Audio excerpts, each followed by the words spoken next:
G'day, legends. Welcome back to the MMA Husky Hustler, your front row seat to the wildest MMA action around the globe. Next week, we're heading to the iconic Etihad Arena in Abu Dhabi, home of Fight Island, Formula One, and Sheikh Zud Grand Mosque, and one of the dumbest movie scenes ever filmed.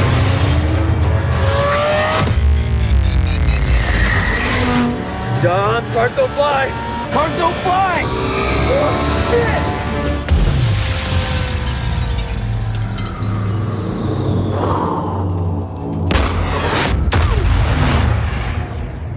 shit! No, seriously, how is the Fast and the Furious still a thing?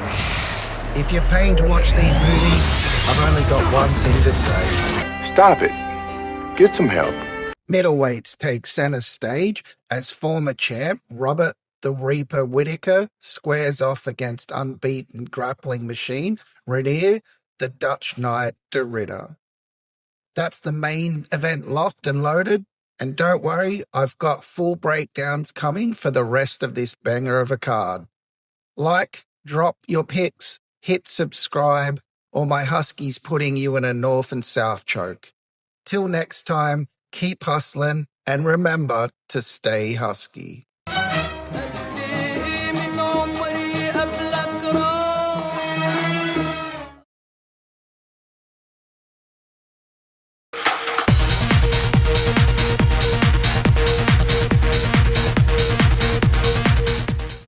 Kicking off the card in the heavyweight division, we have Martin Buday taking on Marcus Buchecha. Martin is all about pressure and control. His clearest path is turning this into a clinch-heavy grind, pressing Marcus against the cage and draining that jiu-jitsu gas tank. On the feet, he's not flashy, but his size, composure, and consistency can frustrate grapplers trying to close the distance. If he can keep it standing and stuff early takedowns, he can cruise to a decision or find ground and pound later if Marcus fades. For Marcus, it's simple. Takedowns, transition, submission. He doesn't need a lot of time on the mat. Once it's there, he flows like quicksand. His best chance is to explode early in round one, drag Marcus down, and get to work. He'll be fishing for a choke or limb, and second they hit the mat. The longer it stays standing, the worse his odds get. This is a classic striker versus grappler match clash. But Martin's style, while effective, isn't as mobile or dangerous on the feet as someone who could punish a shot. If Marcus gets inside once, that could be all he needs. I'll roll the dice on the specialist here. Give us Marcus by submission. There's a coldness in the air, but I don't care. In the featherweight division, we have Mohammad Yahya versus Stephen Nguyen. Mohammad's path is through durability and forward pressure. He's tough, throws with volume, and can push at pace if he's not worried about the return fire. If he makes this a phone-book fight, rips to the body, and keeps Yahya backing up, he could outwork him over 3 rounds or potentially break him late. If Stephen slows or hesitates, Mohammad's aggression could snowball. Stephen is slick and precise. He wins this by staying long, using his speed and footwork, and punishing Mohammad on the way in. He's got crisp straight punches and excellent timing. If he can control the range and pick his shots, he could hurt Mohammad early or rack up enough clean shots to win a decision. Mohammad's tough but hittable, and Stephen has that sniper-like accuracy that can expose him as the fight goes on. Once Stephen gets a read, expect him to land something sharp and step on the gas. Give me Stephen by knockout.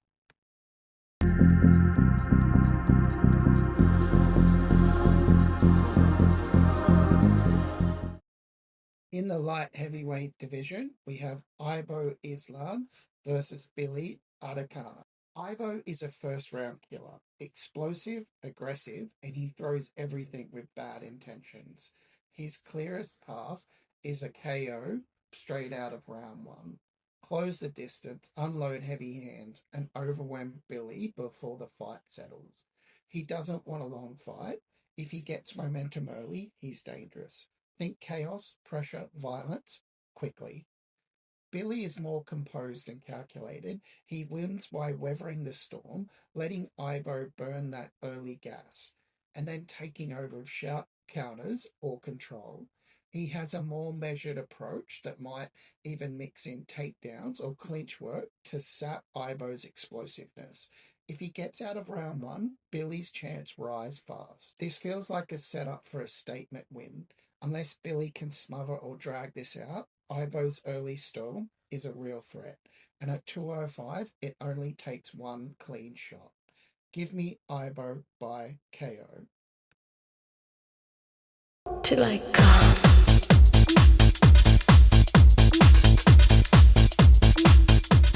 In the strawweight division, we have Amanda Ribas versus Tabatha Ricci. Amanda has more height and reach and allows her to establish her jab and kick range. If she keeps it at distance and chain strikes effectively, she'll score big. A black belt in both Brazilian Jiu-Jitsu and Judo, she can threaten takedowns and submissions, and she can reverse common positions and find an armbar or choke, especially after she's pressured. She'll still be dangerous.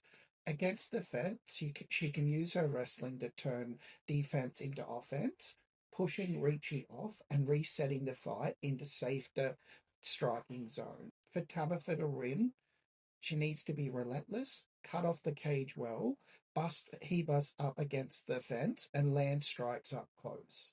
Her pace can stifle Ribas' striking rhythm. Her close quarters is Ricci's game. If she smothers Ribas and gets into short clinch exchanges, she can land elbows, knees, and punch volume to sway the judges. She's tough, hasn't been finished in her UFC run. If she's behind, she can outwork Ribas over 3 rounds, pulling away a decision win by grinding it out. I think Amanda will keep things at mid-range early, landing clean strikes and occasionally leg kicks to slow Ricci's forward momentum. Expect a tactical medium-paced fight where Ribas narrowly edges out the round. So give me Amanda Ribas by decision.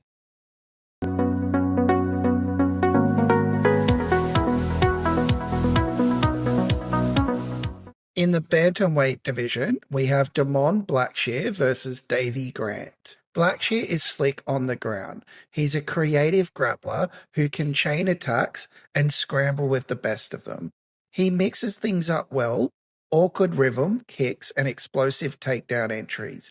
He can overwhelm guys who can't match his athleticism. Not a one-shot KO artist, but if he keeps it long and chaotic, he can touch Grant up and stay safe. He needs to avoid a brawl, mix in grappling, and keep Grant reacting instead of advancing. Grant has an awkward but dangerous striking style.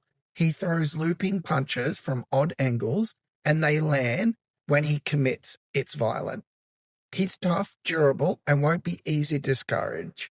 He's beating wars and can keep swinging deep into the fight. Even when he's losing, he has that comeback ability, sneaky submissions, spinning elbows, or just big bombs out of nowhere. He'll need to walk forward, make it ugly, and land something big. His best shot is creating chaos and turning it into a war. Grant makes it messy, even having a moment or two, but Damon's pace, athleticism, and ground game carry him to a decision. Give me Damon Blackshear by decision.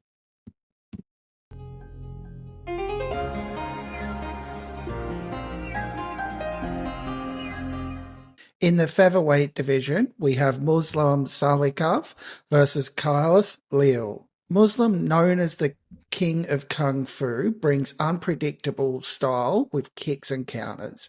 If he catches Leal rushing in, a spinning back kick or wheel kick could end the fight instantly. His experience allows him to bait and counter effectively, especially under pressure. He holds a respectable 50 to 60% significant strike defense, enabling him to weather Leal's early onslaught and hit back when openings appear. For Carlos, His youth and aggression at 30. Leal brings fast, heavy-handed pressure with power punches. His recent KO highlights his finishing ability. He boosts around a 90% takedown defense, forcing the fight back to striking where he thrives, and he lands over 50% of his significant strikes, a major concern for Salikhov if he can't find space. Leal's quick, heavy combinations are likely to break through Salikhov's defense before he establishes a rhythm. And at age 40, Salikhov may struggle with Leal's relentless pace over 3 rounds. Give me Carlos Leaf by knockout.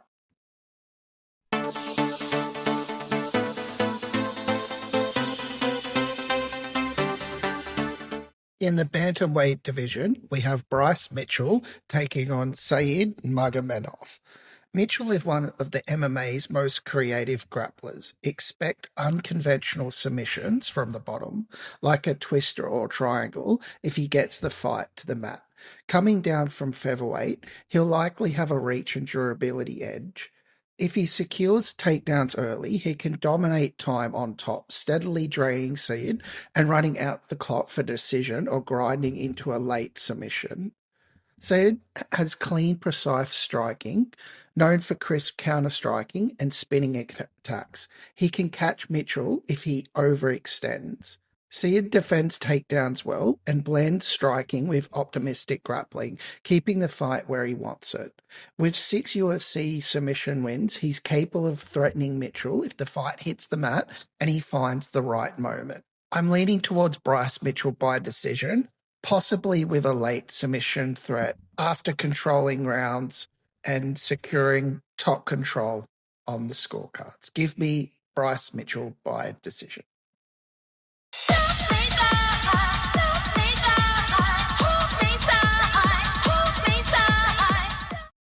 In the light heavyweight division, we have Nikita Krylov versus Bogdan Guskov. Krylov fights like he's double parked. High output, constant aggression, and he doesn't let opponents breathe.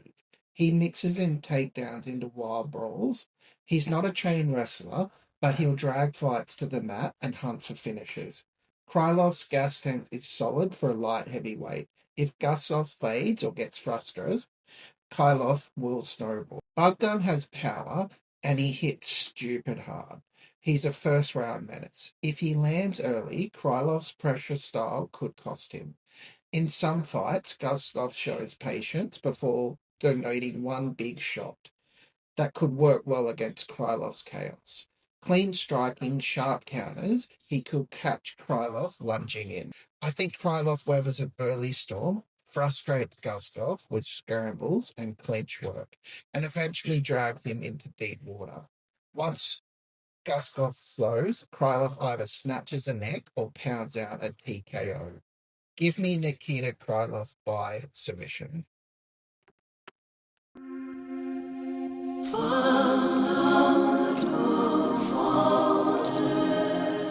In the flyweight division, we have Aslan Almabayev versus Josie Ochoa. Aslan blends striking and wrestling beautifully. He'll win. He'll need to consistently change levels, jab, kick legs, then shoot, keeping Jose guessing. If he gets Ochoa down, he can ride him out, advance position, and drown him at scrambles and top pressure.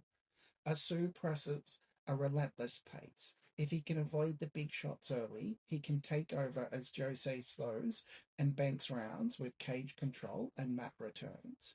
He doesn't need to brawl. He needs to stick to his game, smart entries, control time, avoid risky trades. This becomes his fight. Jose, he's dangerous early. To win, he has to come out fast, pressure immediately, and turn it into a firefight. That's his money shot. He'll want to time Aslan ducking or shooting and crack him clean with that straight left. If he can defend the early takedowns and keep it on the feet and land big, potentially get a first or second round finish.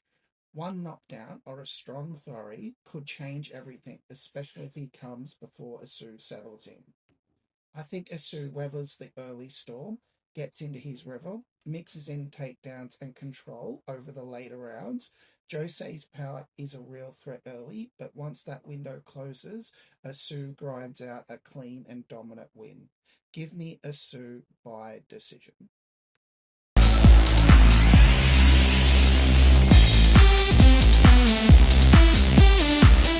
In the middleweight division, we have Shara Magomedov versus Marc-Andre Barriault.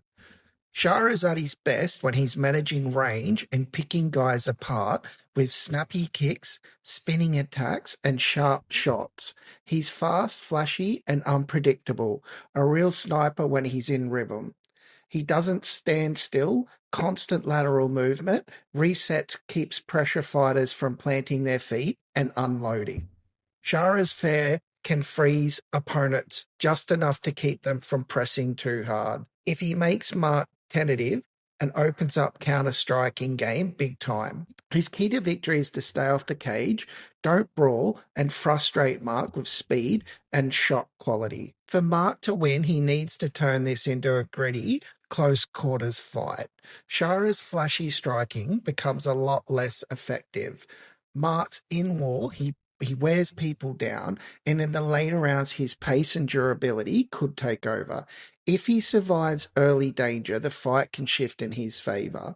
The more time he spends pressing Shara against the cage, making it ugly, the more he drags this fight into a realm where he has the advantage. His key to victory is to close the distance early, make it messy, and drown Shara in volume and pressure. I see Shara keeping it clean enough, landing the eye-catching shots, and winning on volume and damage. And Marks makes him work for it and takes him to a decision. So give me Shara by decision.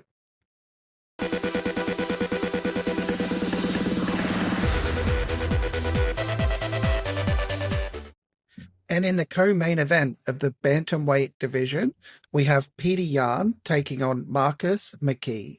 Yan is a slow starter, but once he downloads his opponent, he's a nightmare. He marches forward, controls the center, and breaks down people with intelligent pressure.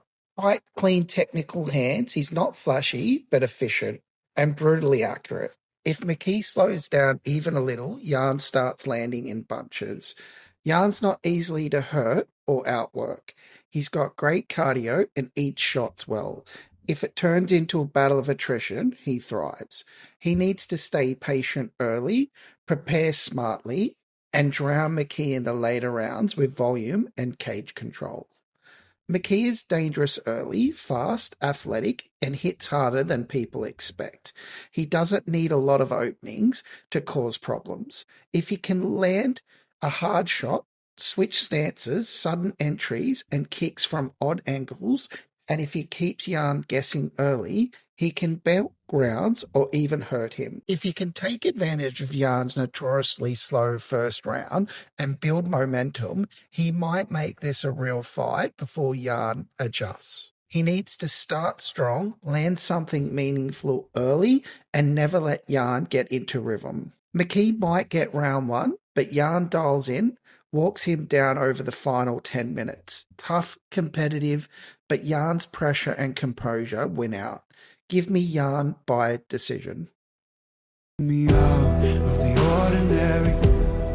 I want you laying me down to the dead and buried. And in the main event of the middleweight division, we have Robert Whittaker taking on Reinier de Ridde. Whittaker is a polished striker with elite timing and footwork. He'll pepper RDR with jabs, kicks, and counters, staying mobile and avoid being pinned down. Attacking RDR's lead leg can disrupt his forward pressure and takedown attempts, keeping the fight in Whittaker's zone. He's faced top wrestlers and has strong takedown defense. Even if RDR shoots, Whittaker's scrambling ability allows him to maintain position quickly. RDR is built to grind. He'll push Whittaker against the fence, smother his strikes, and work for takedowns, using his body weight and jiu-jitsu setup. With a strong submission pedigree, RDR could threaten with chokes or arm bars once the fight hits the mat, especially in mid to late rounds where fatigue sits in. Over 5 rounds, constant pressure could break Whittaker's rhythm, and leg drive, giving RDR momentum in the championship rounds. I see Whittaker controlling the distance, landing consistently, and neutralizing takedowns, winning a hard-fought decision. Give me Robert Whittaker by decision.